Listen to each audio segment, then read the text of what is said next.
You ask Tiger to calculate. This deals with finding the midpoint between 2 points.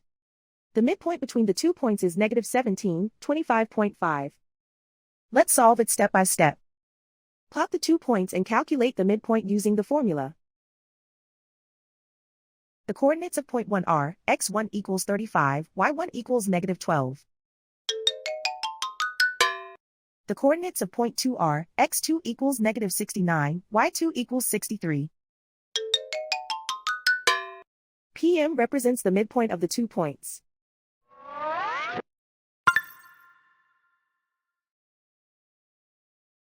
Use the x values in the midpoint formula to find the midpoints x. x1 equals 35. x2 equals negative 69.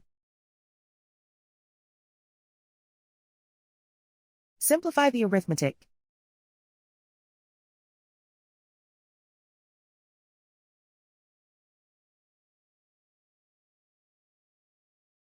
Use the y values in the midpoint formula to find the midpoints y.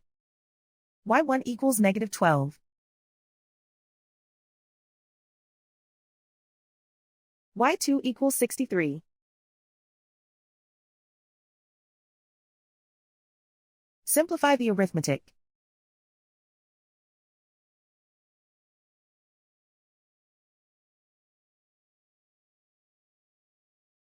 And so, the midpoint is negative 17, 25.5.